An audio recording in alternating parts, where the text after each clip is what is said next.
This Sunday, tariff turbulence. This is Liberation Day. President Trump ramps up his trade fight, expanding steeper tariffs on almost all of America's trading partners. Our country and its taxpayers have been ripped off for more than 50 years, but it is not going to happen anymore. This is not Liberation Day, it's Recession Day. Will the tariffs trigger a global recession? The markets are going to boom, the stock is going to boom, the country is going to boom. My guest this morning, Treasury Secretary Scott Bessent, Republican Senator James Lankford of Oklahoma, and Democratic Senator Adam Schiff of California.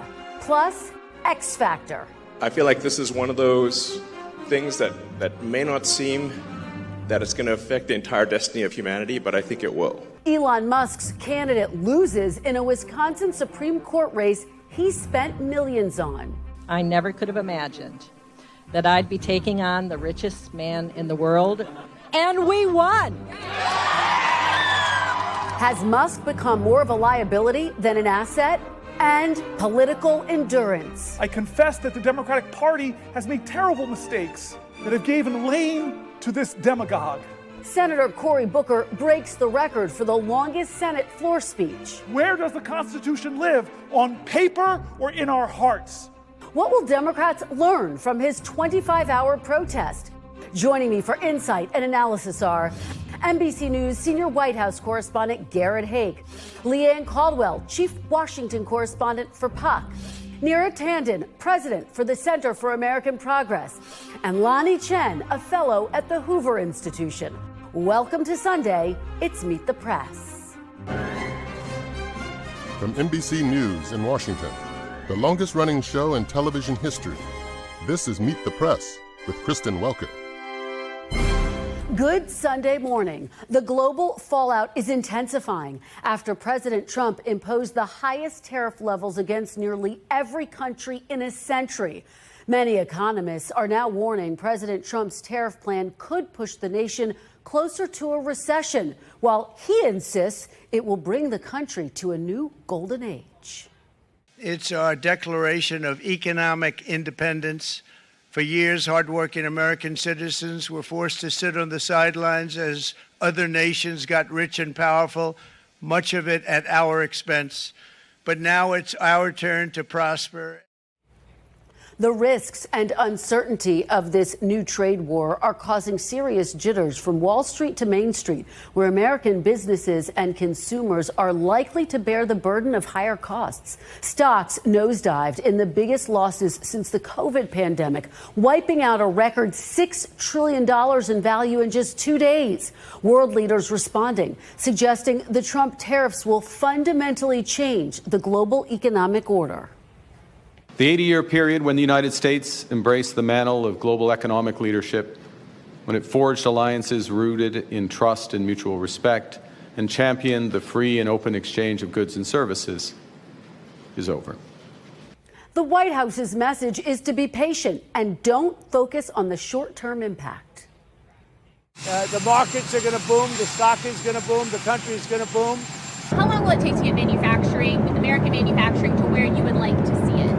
Well, let's say it's a 2-year process. What I'd ask folks to appreciate here is that we are not going to fix things overnight. On Saturday, protesters took to the streets in cities all across the country, speaking out against the Trump administration's moves to fire federal workers, immigration crackdowns, and new tariff policies. The White House has insisted the tariffs are not a negotiating tactic, but President Trump contradicted that message, saying there is room for negotiation. The president made it clear yesterday this is not a negotiation. The tariffs give us great power to negotiate. And just hours later, President Trump insisted, quote, "My policies will never change." Meanwhile, former Vice President Mike Pence is calling Trump's tariffs the largest peacetime tax hike in U.S. history and warns they could cost American families over $3,500 per year. And on Capitol Hill, there's growing concerns, even among some Republicans, about the president's actions. Well, there could be short-term pain. It's going to be consumers who bear the cost. Tariffs are a terrible mistake. They don't work. they will lead to higher prices. Remember what Mama Gump said, stupid is as stupid does. Let's don't be stupid. Let's don't have a trade war. And joining me now is Treasury Secretary Scott Bessent. Secretary Bessent, welcome back to Meet the Press. It's good to see you. It's great to have you back after a very big week. Let's start with the market reaction to President Trump's announcement of his tariffs. As I just laid out at the top of the program, the markets lost more than $6 trillion in value. Was this disruption always part of the plan, Mr. Secretary? Look, Chris, markets are organic. The animals, and you never know what the reaction's going to be. One thing that I can tell you as the Treasury Secretary, what I've been very impressed with is the market infrastructure, that we had record volume on Friday, and everything is working very smoothly, so the American people, they can be very take great comfort in that. And in terms of the market reaction, look, we get these short-term market reactions from time to time. The market consistently underestimates Donald Trump. I remember that in 2016, the night President Trump won, the market crashed. And it turned out he was going to be the most pro-business president in over a century, maybe in the history of the country. And we went on to very high after inflation returns for the next 4 years. Well, but this was the biggest two-day crash since the pandemic. The president on Saturday urging people, quote, to hang tough, saying it won't be easy. And I guess the big question on people's minds, Mr. Secretary, how difficult is it going to be? And how long are Americans going to have to hang tough? Well, I reject that, the assumption. There doesn't have to be a recession. Who knows how the market is going to react in a day, in a week. What we are looking at is building the long-term economic fundamentals for prosperity that I think the previous administration had put us on a course toward financial calamity. But it's just in terms of the uncertainty, I think, that people are feeling and seeing. And President Trump saying he wants people to hang tough, acknowledging there's going to be what he has described as a short period of pain. Can you help provide some clarity for folks? How long will this period of uncertainty be? Are we talking about weeks? Are we talking about months? Are we talking about years? This is an adjustment process. We saw with President Reagan when he brought down the great inflation and we got past the Carter malaise, that there was some choppiness at that time, but he held the course, and we're going to hold the course. And this has been years in the building, years in the making. This unsustainable system, our trading partners have taken advantage of us. We can see that through the large surpluses. We can see this through the large budget deficits. And also, Chris, this is a national security problem, which we saw during COVID. We saw during COVID that optimal supply chains are not resilient. And what I could say is the only good outcome from COVID is it was a beta test for what would happen if our supply chains got broken. And President Trump has decided that we cannot be at risk like that for our crucial medicines, for semiconductors, for shipping.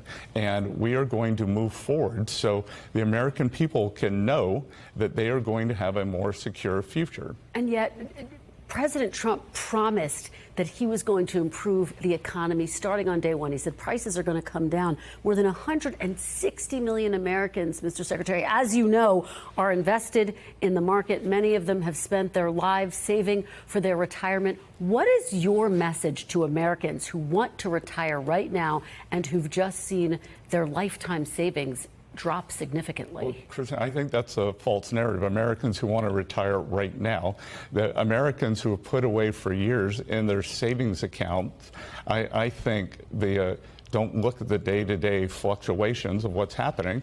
And, in fact, most Americans don't have everything in the market. Most Americans in a 401k have what's called a 60-40 account. That 60 of 40 accounts, they are down 5 or 6% on the year. People have a long-term view. They have a program. That the reason the stock market is considered a good investment is because it's a long-term investment. If you look day to day, week to week, it's very risky. Over the long term, it's a good investment. President Trump's tariffs are being described as the biggest tax hike on Americans in decades. They could cost the average household thousands of dollars. Republican Senator Ted Cruz had this to say. I'm going to play it, get your reaction on the other side. Tariffs are a tax on consumers, and I'm not a fan of jacking up taxes on American consumers. Do you acknowledge that President Trump's tariffs will cause prices to go up on a range of goods? Well, Kristen, what I like is data. And if we look at data from President Trump's first term, and there's a big study that just came out from a group of economists, mostly at MIT, that showed that a 20% tariff on China led to a 0.7% tax or price level increase over 4 years. I think that's pretty good. If we can take in 20% in tariffs and it's a 0.7% increase. And Kristen, the little publicized story this week, everyone wants to look at the stock market going down. You know what else went down?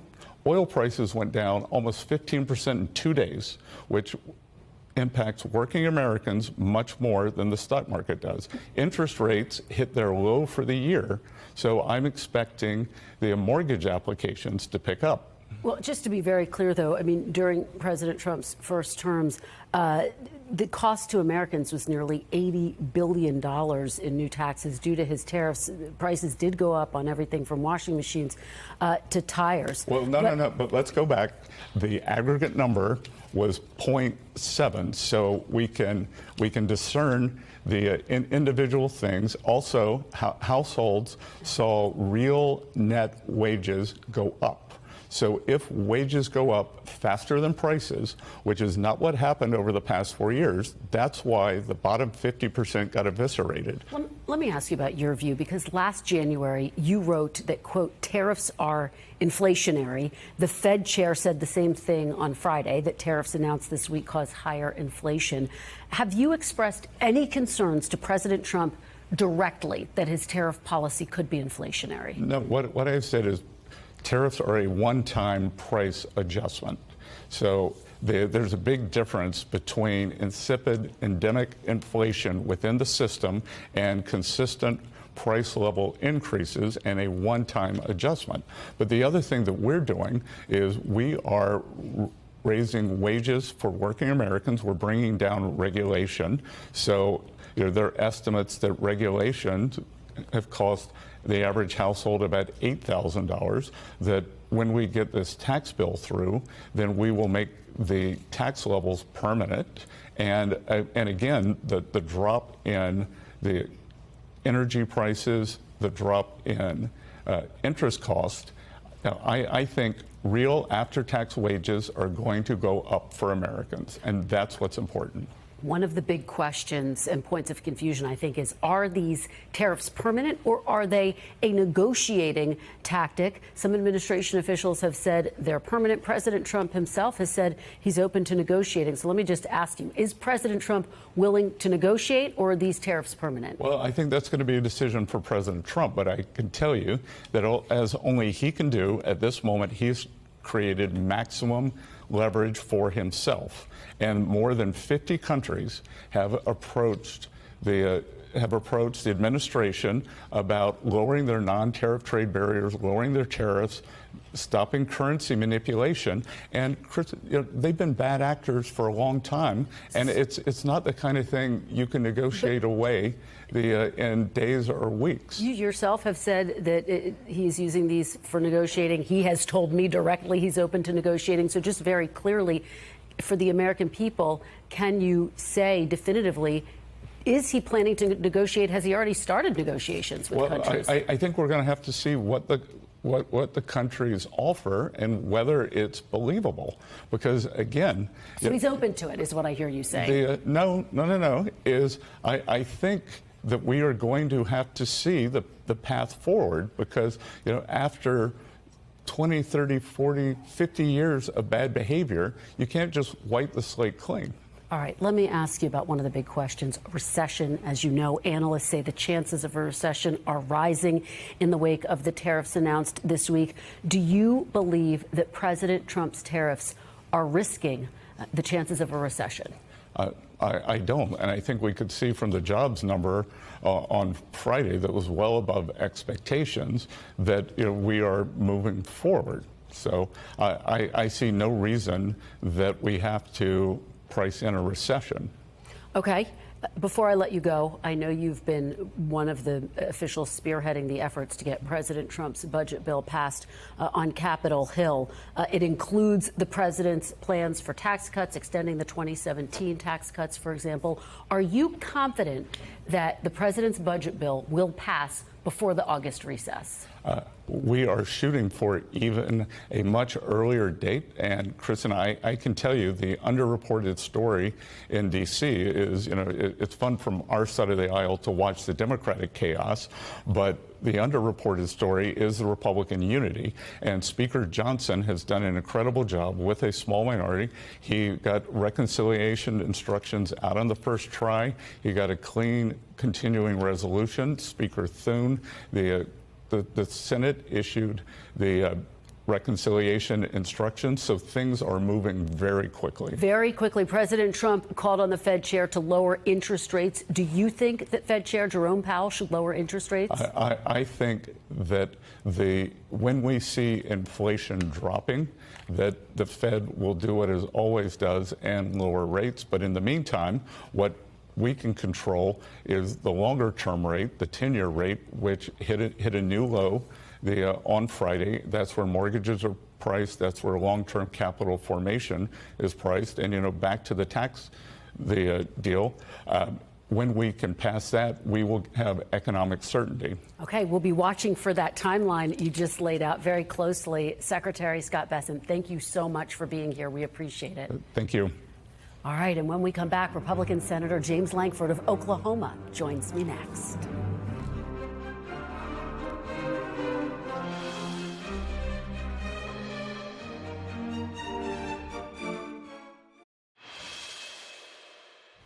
Welcome back, and joining me now is Senator James Lankford of Oklahoma, who is out with a new book, Turnaround, America's Revival. Senator Lankford, welcome back to Meet the Press. Thank you. Good to be back again. It's great to have you. Congratulations on your new book. We are going to talk about it in just a moment. I have to start by talking to you about tariffs. And I want to start with where I left off with Secretary Bessent. The questions about a recession, the concerns by economists that the chances could be increasing for a recession. He said there's no reason to anticipate a recession. Do you agree with him? How do you see it? Well, I'm not an economist on it, but I would say I don't anticipate a recession either. And some of it's history and some of it's current. We're watching already the jobs numbers tick up. We're seeing inflation continue to be able to stay down. That's helpful, getting on top of prices, things like gasoline, things that people use every day. That price continues to stay down. That helps the entire economy. But I can also look at the Trump version 1 and Biden, actually, and see where did we have the greatest challenge on inflation? Where did we have the greatest challenge of the economy? We've literally seen two different economic plans side by side now. And so there's a lot more trust for President Trump now saying, yeah, there's a challenge in the market. He's pushing the area about trade, wants to bring more manufacturing back to the United States. That's causing this rumble that's happening right now on Wall Street. But we also see where things are going because we've seen this movie before and saw how successful it was. Well, and as you know, there are concerns about what it means on the world stage for the United States. Here's what the Wall Street Journal editorial board had to say, writing, quote, Mr. Trump's new tariff onslaught is giving China another opening to use its large market to court American allies. Senator, do you believe that these tariffs run the risk of emboldening China? Everything will embolden China. They're very confident in many ways, except in their economy. When you look at the inside working of their economy, they're very, very dependent on exports. If they don't have large quantities of exports, their economy doesn't work at all. So this is a direct challenge to them to say, we're going to try to push more manufacturing in the United States to bring jobs here. So I think that's why China has reacted so fast. I've already seen the administration reach out to countries like Vietnam, Bangladesh, other nations, and to say, let's open up dialogue to be able to talk. The president's even made a statement about that he's talking to Vietnam, wants to get the tariffs down significantly back to where they were with Vietnam. That's a huge challenge to China then at that point. But right now, China is trying to be able to send products to Vietnam, so they'd send them from here to avoid the tariffs. We do have to fix that. Well, and you have expressed concerns about tariffs actually in the past. I want to play a little bit of what you said back in 2019, get your reaction on the other side. The American workers and the American companies pay the brunt of all those. So far, Americans have paid $12 billion in tariffs. It's not punishing the Chinese, it's punishing us. Senator, how long are you willing to give President Trump to see if these tariffs, in fact, are working and making the economy so better? if it's reshifting the economy back to getting more manufacturing back to the United States, that's good for us long term. There's no question short term tariffs do cause an increase in price. As Secretary Bessent just said, it's a one-time increase that happens.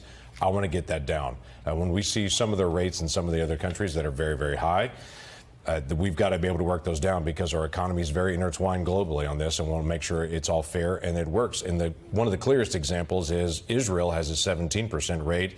Lebanon, Turkey, Yemen, Saudi Arabia have a 10% rate. We got to be able to figure out why that's so and to be able to bring it down. You know, even some of your Senate colleagues have expressed concern and say, look, if it goes past 90 days, that's going to be a problem. Senator Ted Cruz, for example. Is that the time frame that you're looking at, 90 days? I actually don't have a calendar date on it. I think there's more than anything else, this needs to be a short-term issue while the negotiations are actually happening. I think once the president starts announcing some negotiations in some different countries, we'll start to see the market calm and we'll start to see the rates come down pretty quickly. Senators Grassley and Cantwell, as you know, have proposed a bipartisan bill. It would basically allow Congress to play a larger role in tariff policy. Senator, will you support this legislation? So I've not gone through that one completely. Let me tell you why on this. Congress already has a role in most tariffs. Many tariffs come in for a couple of months. The president can impose it. Then it has to be able to come to Congress. The president's using a different authority this time that doesn't have that same trigger that comes to Congress. And I think what Chuck Grassley is saying is, hey, Congress has a role.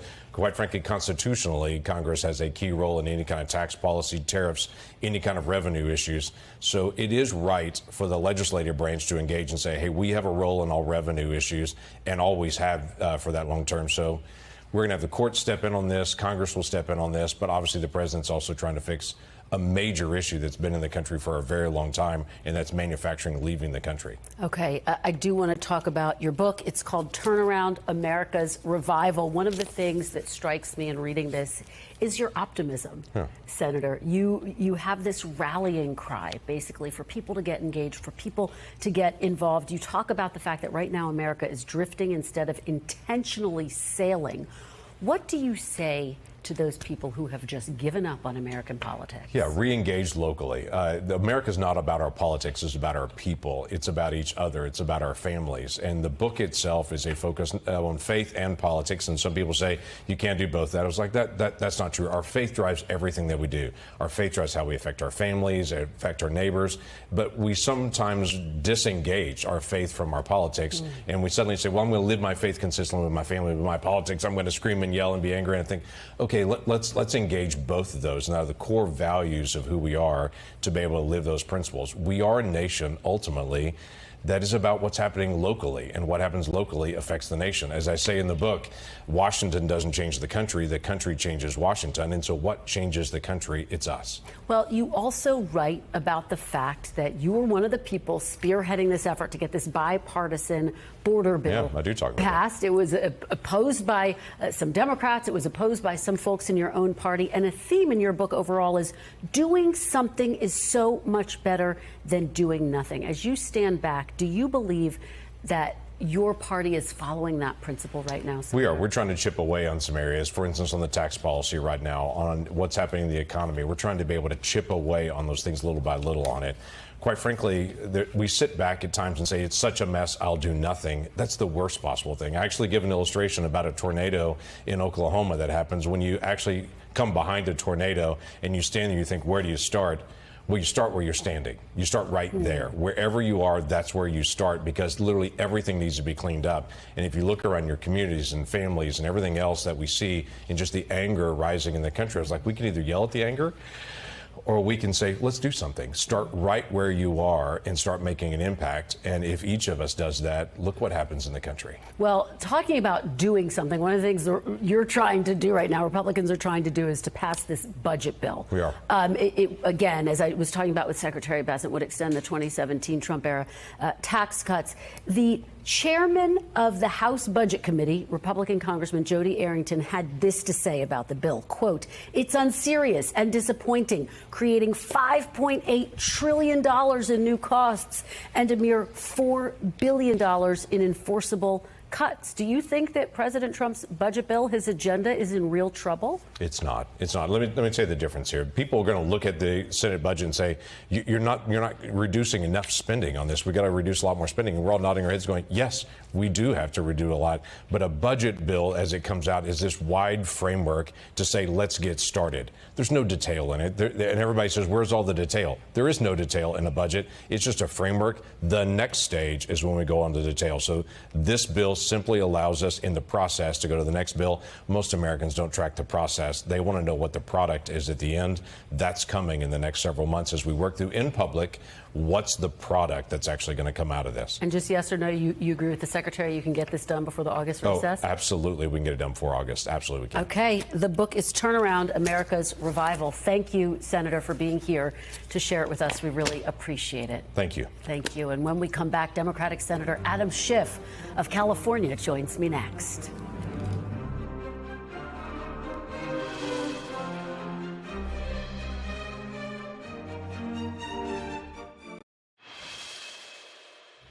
Welcome back. Joining me now is Senator Adam Schiff of California. Senator Schiff, welcome back to Meet the Press. Thank you. Great to be with you. It is great to have you here. Let's start off by talking about President Trump's tariffs.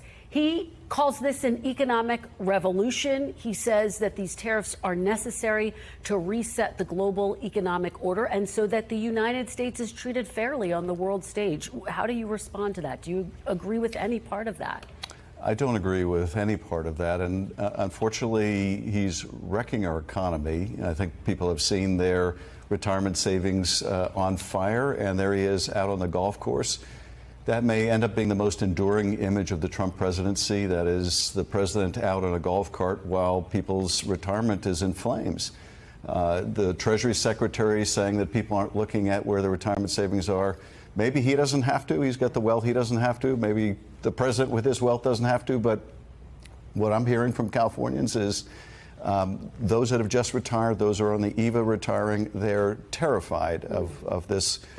And I hope and pray we stay out of recession. But if we head into a recession, it will be the Trump recession. He will completely own it. This is a completely self-destructive economic act that he's engaged in. And it's not just the tariffs. It's also the freezing of funds, the firing of people, the alienation of our allies. In California, I'm hearing from farmers who still haven't recovered market share from the tariffs during the first Trump administration. I'm hearing from people in the tourist industry.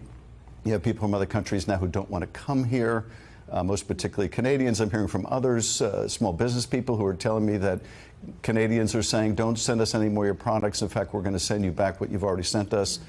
It's the whole range of Trump economic policies that are really hurting people. And speaking of what you are hearing from Californians, the governor of your state, Gavin Newsom, actually says he's pursuing agreements with other countries to try to exempt California from retaliatory tariffs. Do you think that's appropriate? Do you support California striking unilateral deals with foreign countries? Oh, absolutely. I applaud the governor for doing this. And what's more, I want to encourage people from other countries, if they're considering canceling their vacation plans somewhere else, then come to California. We will welcome you in California. And I know I speak for a lot of my constituents who are desperately concerned about how we are alienating some of our closest friends and allies, picking unnecessary fights. That is going to be bad for business. Small business people in particular are really hurting right now, and anything we can do, anything the governor can do, anything I can do to improve the business climate we're going to do. I want to talk to you about Congress's role, because you just heard me talking to Senator Lankford about that bill that's being proposed in the Senate. It would essentially limit the president's power in terms of imposing tariffs. GOP Congressman Don Bacon plans to introduce the same piece of legislation in the House. Do you think there is enough bipartisan support to move that legislation forward and to effectively block President Trump's ability to impose tariffs? I think so. We saw an early indication of this. One of my colleagues, Senator Tim Kaine, offered a resolution on the floor to end this so-called emergency with Canada. That would allow us to essentially curtail at least some of the tariffs. That passed with Republican support. Now, it still would have to get through the House, but there is bipartisan concern with this Trump tax, with this tariff tax. The fact that it is going to push up prices on consumers and already is. So, yes, I think given time, we can get that done, but we don't have time right now. This economy is in a tailspin, and we need to be arresting that now. I do want to ask you about the Democratic Party. There's a new book out by Chris Whipple, who reports that in the days before President Biden's devastating debate performance with President Trump, his first chief of staff, Ron Klain, returned to help him prep. Klain reports that he was surprised by the fact that he thought that President Biden was struggling to focus. He said he seemed confused about President Trump's policies and even fell asleep by the pool after cutting one debate prep session short. Do you think that former President Biden's advisors misled the American people about his capacities? You know, it's hard for me to gauge what the closest advisors of the president were seeing at the time. I can only speak to the interactions that I had with him, which were, you know, in the months leading up to his getting out of the race, largely ceremonial occasions. But, you know, I will say this. He made the decision to get out of the race. I think that was the right decision. The vice president, as the vice president, I think ran a great campaign, but could not run away from being a representative of the status quo. And the fact is that people are hurting and have been hurting for a long time. This is a, frankly, decades in the making problem where people are working harder than ever and still can't get by. What Donald Trump is doing right now is making that so much worse. But we have to address it. Both parties are going to need to address this. Right now, this budget that you're talking about is going to give a massive tax cut for billionaires, and they're going to take it out of middle-class families, and they're going to explode the deficit and debt. That's just going to move us further in the wrong direction. So we're going to have to grapple with some of the central challenges, structural challenges in our economy. I think the failure of Democrats to do that in the past resulted in our losing the White House. The catastrophic damage they're doing to the economy now is going to cause Trump and Republicans to lose Congress. But both parties are going to have to tackle this global challenge to our economy. And that takes me to my next question, which is Senator Cory Booker, his 25-plus hour speech on the floor this week. You actually jumped in at one point to ask him a question to give him a little break from speaking. I want to play part of his statement back to you and get your reaction on the other side. I confess that I have been imperfect. I confess that I've been inadequate to the moment. I confess that the Democratic Party has made terrible mistakes that have given lane to this demagogue. I confess we all must look in the mirror and say we will do better. Do you agree with Senator Booker that the Democratic Party, in his words, gave a lane to President Trump? Well, I definitely agree with him. I think we were guilty of not thinking big and not acting big. One thing that we see, with the Trump administration is you can move the country far and fast if you have the courage of your convictions, if you're willing to be bold. Now, they're being bold in a horribly dangerous, destructive direction, which is really hurting working families. But that's no excuse for Democrats not being bold in our own ideas and pushing the country forward. We're going to have to do that, and there's nothing that succeeds like winning. We just won a big, important race in Wisconsin. That is a real shot in the arm. The energy you're seeing now manifest around the country in these mass demonstrations show that, the Democratic Party is waking up, and I think Cory Booker did a lot to help Democrats in Washington in particular wake up and see these are not normal times.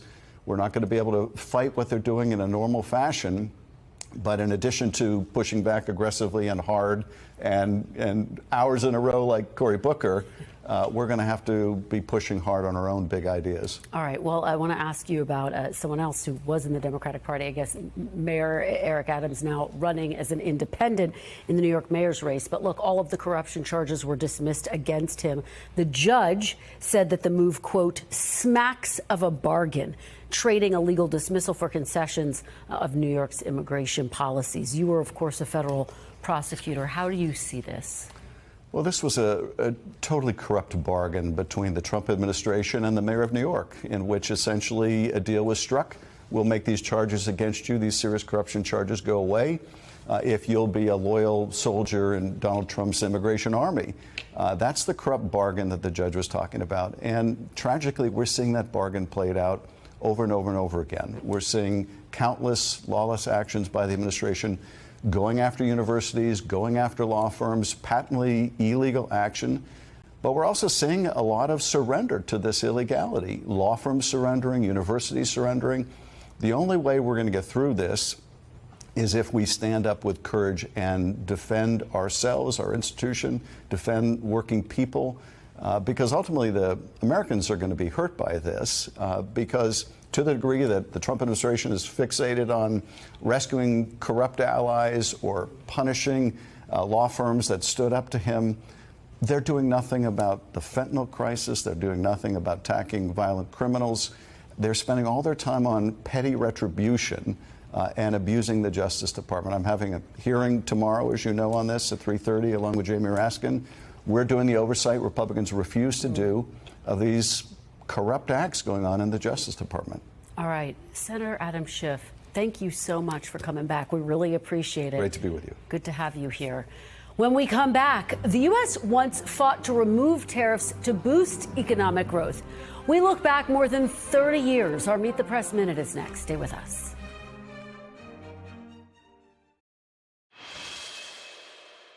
Welcome back. President Trump's tariffs marked what could be the end of an era for free trade in North America, one launched over 30 years ago by the North American Free Trade Agreement, or NAFTA.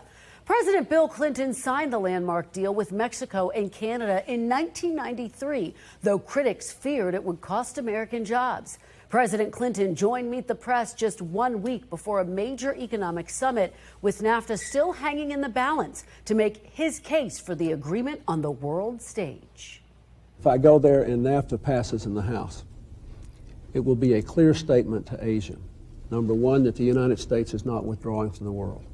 We are determined to be the world's leading economic power by competing and winning, not from running away. Number two, I'll be able to say what I have been saying to the Asians. Asia is important to us, but we want free trade. We want access to your markets. They will see us developing the NAFTA market, which is not just Mexico, it's Latin America, Canada, the whole 9 yards. And that will be enormous pressure on them to conclude these world trade agreements, these GATT talks, by the end of the year. It will also help us with Europe to do that. So I can't tell you how important I think it will be.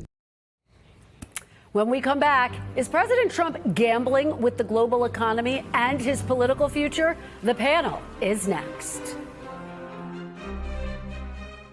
Here after what has been a whirlwind week, Garrett, let me start with you. You heard me talk to the Treasury Secretary to try to get some clarity around what they mean when they ask Americans to hang tough.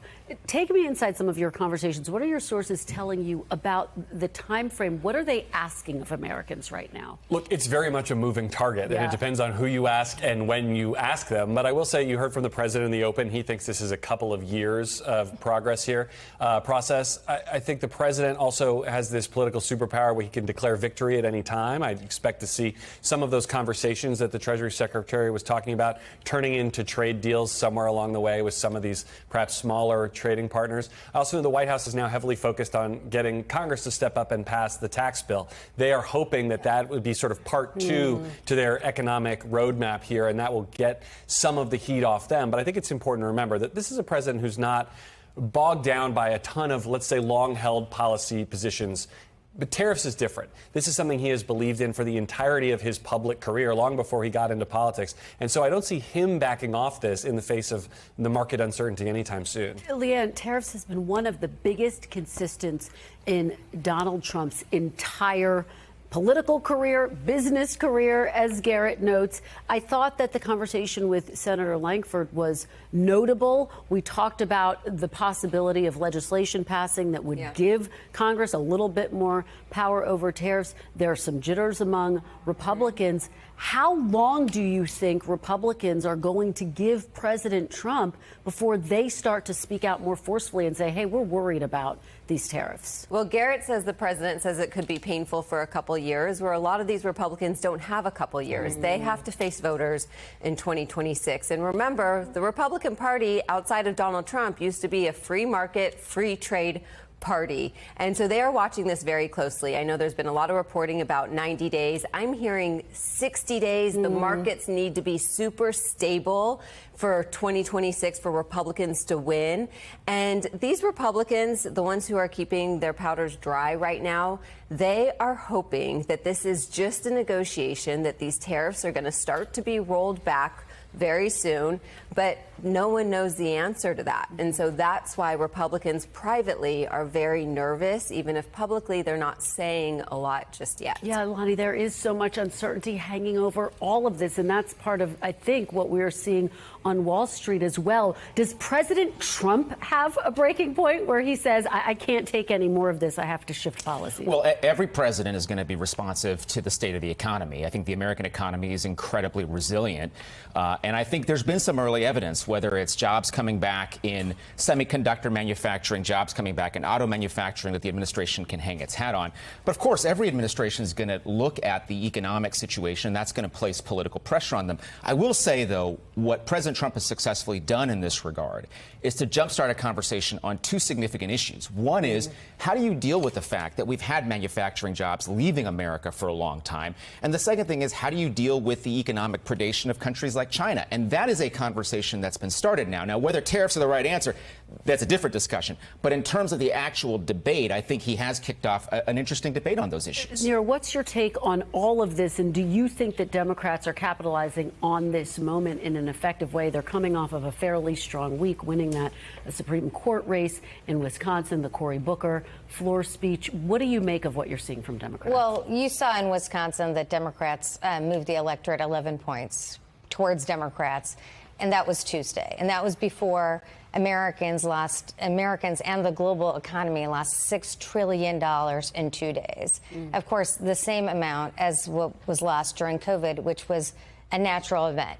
No president in my lifetime has taken economic actions that so forcefully ran our economy seemingly into an iceberg.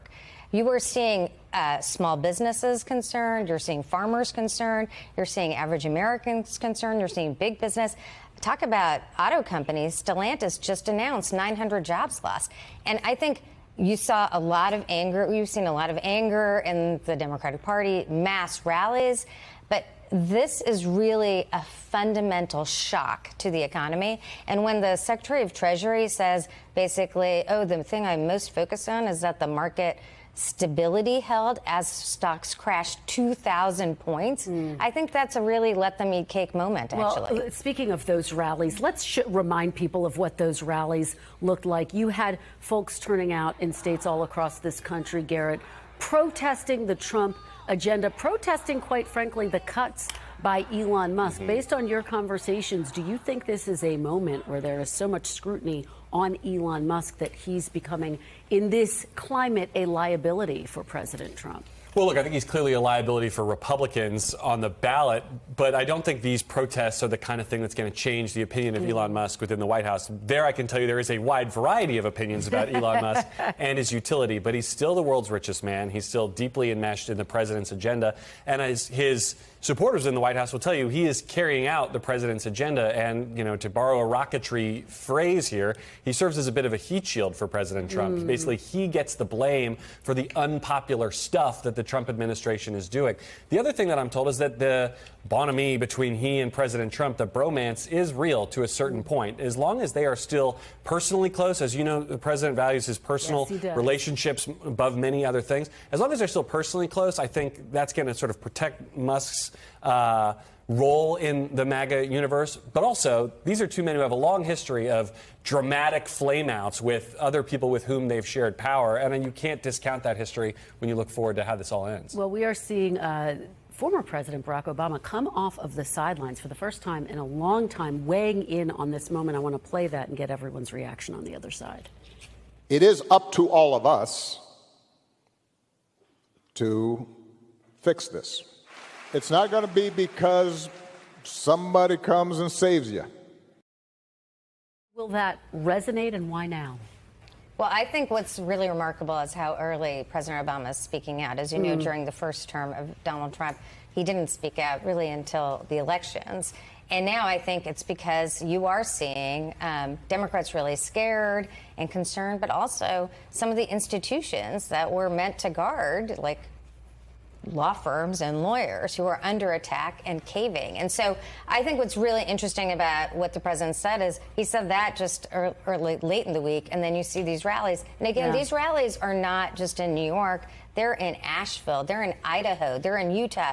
Hundreds, tens, thousands of people. And I'm just saying this is much bigger than the Tea Party was way back in 2010. Well, look, politics abhors a vacuum, okay? And what you have is on the Democratic side, a complete lack of leadership, arguably, over these last several months. And so it's not surprising that President Obama would try and pick up that mantle. It's not surprising that Cory Booker would have a 25-hour speech.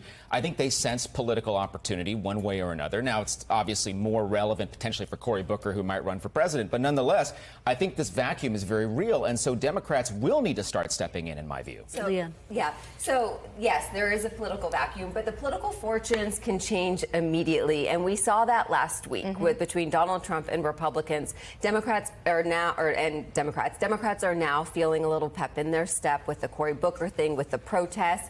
And these tariffs are really bad politically for the moment anyway. Absolutely. And so while there needs to be, Democrats are searching for a leader, they are also aware that Donald Trump can give them momentum, too. All right, guys, thank you. Great panel, great discussion. Thank you for being here. That is all for today. Thank you so much for watching. We'll be back next week, because if it's Sunday, it's Meet the Press.